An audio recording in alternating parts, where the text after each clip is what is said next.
నమస్తే మిత్రులారా ఈ భాగంలో మనం నేర్చుకోబోతున్నాం వర్డ్స్ ఎండింగ్ విత్ వై. ఈ వీడియోలో మనం వైతో ముగిసే పదాలను ఎలా చదవాలో నేర్చుకోబోతున్నాం. సామాన్యంగా వై యొక్క శబ్దం యా అవుతుంది, కానీ ఇంగ్లీష్లో ఎక్కువ పదాలలో వై పదం చివరిలో వచ్చినప్పుడు దాని శబ్దం యా కాకుండా ఈ అవుతుంది. గుర్తుంచుకోండి, ఇంగ్లీష్లో ఎక్కువ పదాలలో వై పదం చివరిలో వచ్చినప్పుడు దాని శబ్దం యా కాకుండా ఈ అవుతుంది. పదండి ఒక పదం చూద్దాం. పదం COPY. మిత్రులారా, ఈ పదంలో వై చివర వచ్చింది, అందువల్ల వై యొక్క శబ్దం యా కాకుండా ఈ అవుతుంది. పదండి ఈ పదం యొక్క ఉచ్చారణ చూద్దాం. COPY. COP యొక్క ఉచ్చారణ అవుతుంది కాప్. వై చివరిలో వచ్చినందున దాని శబ్దం అవుతుంది ఈ.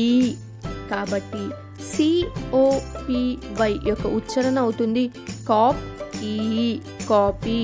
కాపీ అంటే నకలు చేయడం. మరొక పదం చూద్దాం. ఆ పదం BODY. ఈ పదంలో కూడా వై యొక్క శబ్దం ఈ అవుతుంది. పదండి పదం యొక్క ఉచ్చారణ చూద్దాం.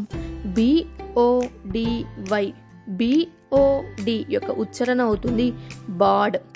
వై యొక్క శబ్దం ఈ, కాబట్టి BODY యొక్క ఉచ్చారణ అవుతుంది బాడ్ ఈ, బాడీ. తర్వాత పదం చూద్దాం. ఆ పదం VERY. VER యొక్క శబ్దం అవుతుంది వెర్. వై యొక్క శబ్దం ఈ, కాబట్టి VERY యొక్క ఉచ్చారణ అవుతుంది వెర్ ఈ, వెరీ. తర్వాత పదం చూద్దాం. LILY. LIL యొక్క శబ్దం అవుతుంది లిల్. వై చివరిలో వచ్చినందున శబ్దం అవుతుంది ఈ, కాబట్టి LILY యొక్క ఉచ్చారణ అవుతుంది లిల్ ఈ, లిల్లీ.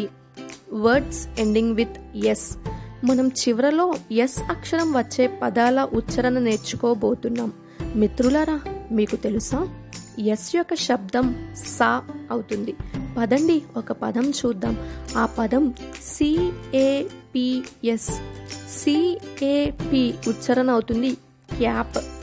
ఎస్ యొక్క శబ్దం సా, కాబట్టి CAPS యొక్క ఉచ్చారణ అవుతుంది క్యాప్, సా, క్యాప్స్. తర్వాత పదం చూద్దాం. ఆ పదం SEEDS. SEED యొక్క ఉచ్చారణ అవుతుంది సీడ్. దానికి మనం ఎస్ యొక్క శబ్దం కలిపినప్పుడు పదం యొక్క ఉచ్చారణ అవుతుంది సీడ్స్.